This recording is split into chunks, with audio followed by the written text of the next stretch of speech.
G'day mate, 40 here. Bloody lawnmowers are back, man. If I was my father, if I was Dr. Desmond 40, I could offer you eternal salvation and happiness in this life, joy everlasting, peace, serenity, right? You can spend eternity in the bosom of God, man. I can't offer you that. So, some of the most intoxicating experiences I've ever had have been when I've rescued people, right?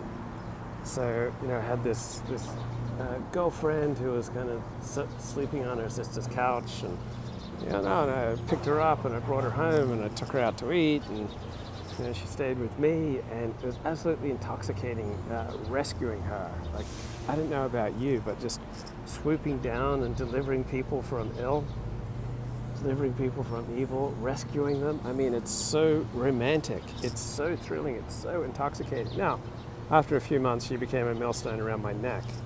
So also some of my most exciting and just intense experiences have been when other people have swooped in and rescued me. I mean, how romantic is that when salvation comes from above and someone swoops down and just rescues you? It's just, I don't know about you, it's just intoxicating. Like when a woman takes care of me. I mean, how great is that? I had several girlfriends who say, "You're just looking for a woman to take care of you." I might have protested a little bit, but I'm not meaning taking care of me in that visceral, vulgar, tawdry sense that you're thinking about. I'm thinking about taking care of me in a spiritual soul level. Sad when they ultimately don't change and become a millstone. Yeah, it is really sad. And one of the big warning signs is when they've got a lot of drama in their life. Right? That's not someone you want to rescue. So I knew more hoes than you should know. And I don't recommend, becoming a Captain Saver hoe. What was going on with that video last night? So I was playing excerpts from Dennis Prager's show with Julie Hartman, and that video was glitching. So the video that I was playing excerpts from was glitching. I don't think my video was glitching. I was just transmitting the glitch that was in Dennis Prager's soul. So I learned through some of my 12-step programs that the desire to rescue and the desire to be rescued comes from the same sick place. But I grew up a Seventh-day Adventist Christian, and that had an effect on my soul. That there's just something so thrilling to me about rescuing, being a Captain Saver-ho, particularly fallen women. Man, every time I try to do a live stream, the bloody lawnmowers come out, interfere with the high quality of my technical productions, man. I invest so much in providing the highest quality, both intellectually, philosophically, morally, with audio, with visual, the whole Megillah. And the world's out to get me, man. It's, what it is? It's another civil war, bro. We're becoming just like Nazi Germany. This is how Nazi Germany started out, right? When there were speakers they didn't like, they sent the lawnmowers after them. It begins with the lawnmowers, but it doesn't end with the lawnmowers. Soon people are being sent to concentration camps and gulags. This is just like Joseph Stalin's Soviet Union, man. Just this is suppression of speech. It's tactical lawnmower harassment. It's just the worst. It's the worst. But anyway, I grew up a Seventh-day Adventist, and I loved to watch you go over and give the lawnmower man a piece of your mind. I grew up a Seventh-day Adventist, and this idea of dying on a cross to save people, I mean, it's so romantic. It's so exciting, guys. If I could die on a cross to save you from your sins, part of me would go, "Oh yeah, that would be awesome." I mean, if I could just, walk around with the sense that I am a vessel for God, right? God's just using me to speak to you right now. I mean, that's awesome. And I do get glimmerings of that on occasion. I'd like to think that, perhaps there's a little something to that. But when I was a little kid, I wanted to be a missionary, man. I wanted to, go out there and save people. I want to save people from sin. I'm an intellectual titan. Your mowing is disrupting me. Right? This idea of rescuing people from sin, or opening their eyes, right? People are just so blind that, we've got a civil war going on, that we're becoming more and more like Nazi Germany and the Soviet Union every day, and like we're losing our precious freedoms, man, and right, that's just such an exciting romantic thing. But this desire to rescue and be rescued, it can be healthy, but usually it's pretty sick, at least my experience, right? My experience of rescuing people, and frequently my experience of longing to be rescued, comes from a pretty sick place. And in real life, it's pretty rare to get that emotionally corrective experience, right? So in real life, you don't get to pick up your phone and or you don't get to talk uninterrupted for 5, 10, 15, 20 minutes like I do here. Like in real life, you have to check in with the person that you're talking to and, find out if they're still with you. Very easy to lose someone, and it's a really sick feeling if you're carrying on and other people are just tuning you out, right? You don't want to do that. It feels really bad. It's like, making love to a woman who's only just accepting it, putting up with it, humoring you, but not really into it, all right? To the best of my knowledge, that only happened to me once in my life. She said, yeah, we can do it, but I'm not into it.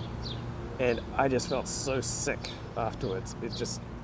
I achieved my peak, but I just felt like really bad afterwards. And so, carrying on with your opinions when other people don't want to, know them, it's a really bad feeling. So normally in real life, you don't get to talk for more than 10, 20, 30 seconds without getting interrupted. So the great thing about therapy is that you can, right? You can talk for minutes. The intimacy and the depth and what you get to convey with a therapist and share with a therapist, it's usually so much deeper and more intimate what you'd share with people in real life, because in real life you have to take other people into consideration and how they might use the information, or how it might offend them, or how it might reduce you in their eyes, right? There are all sorts of complicating factors. So to get that emotionally corrective experience, you usually have to pay for it, right? Usually you have to go to therapy. And you're saying, 40, what the hell is an emotionally corrective experience? And I'll give you an example. So for about a year in therapy, from about like April 1998 until about April 1999, I was frequently talking about Dennis Prager in my therapy. And then about a year in, I think I said to my therapist, I'm pretty mad at Dennis Prager. And my therapist said, you're mad at Dennis Prager? Like, shouldn't he be mad at you for writing critical things about him on the internet? And she said, do you want to know what I think? So this is after a year of me, about Dennis Prager. My therapist says, well, here's what I think. I think Dennis Prager had a profound effect on you, and you want to show him that you can affect him too. And so that's why you're writing about him on the internet. And I was like, wow. So often we can do things for all sorts of mixed motives, and she nailed the psychological component of what was going on with me. Now, I think my writing was pretty solid and stands up and has its own merit, but because she was able to detect that strand of psychology that was just not really clear to me, I never needed to talk about Dennis Prager again. Like, I had an emotionally corrective experience there in therapy. She nailed, one psychological strand that was going on with me. It just completely resolved. I felt after that, I don't need to affect Dennis Prager's life in any way. Like, my writing, recapping his radio show, critiquing, disagreeing, agreeing with his radio show, using it as a launching pad to say something that I want to say on a similar topic. All right, that's great, but I don't need it. I don't need to, try to show Dennis Prager anything.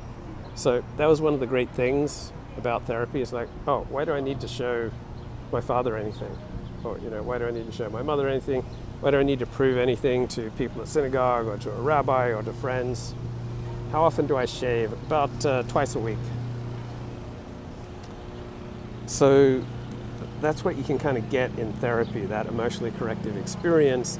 And it's not as dramatic as someone swooping down and saving you, but you just realize, now I was really motivated by trying to show something to my rabbi, to my aunt, to my sister, to my brother, to people who made fun of me in school, to my co-workers, to my stamp club.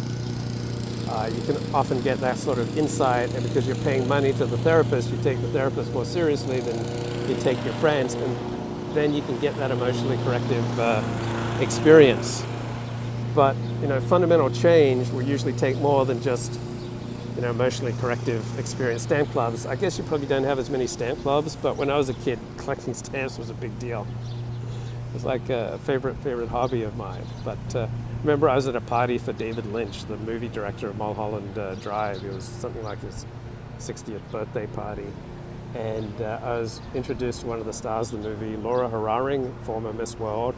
And my friend, wanted me to date her. And she was like, Laura was like really friendly, but I didn't feel like I was worthy enough to date a Miss World. And so I've never been comfortable dating women above an 8 out of 10.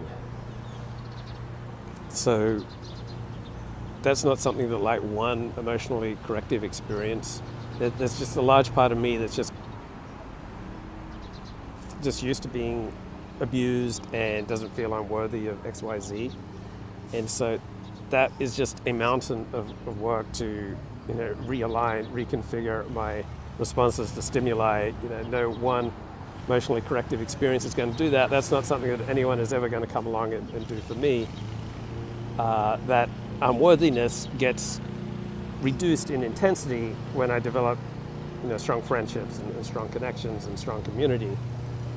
But often that becomes just borrowed functioning. I'm borrowing the functioning of other people. I've often been kind of semi-adopted by people who come into my life at various times, and that feeling of unworthiness and self-loathing will just kind of go away during those periods, but that adoption never lasts forever. And when it comes time to move on for whatever reason, the self-loathing returns, and I realize that I've been coasting on just borrowed functioning. So developing my own internal functioning, often it's taken therapy or a 12-step program, extensive work, just total reorganization of how I respond to stimuli so that I feel that I'm worthy of good things, and being verbally, emotionally abused, which just is so often in my life, it just felt like natural and normal, and this is what I deserve. Learning to spot it and learning to move out of it, took an awful lot of work. It wasn't just like one emotionally corrective experience, wasn't just like one insight that came along, though I did get one from a friend when I mentioned how my boss spoke to me a few years ago. He said, I wouldn't put up with that for 30 seconds, I'd just walk out right away. And most of my friends are just like that, all right? In many ways, with regard to earning money and work, much healthier than I am. So that was like a mini emotionally corrective experience. But in the end, salvation doesn't descend from above, right? In the end, we don't get rescued.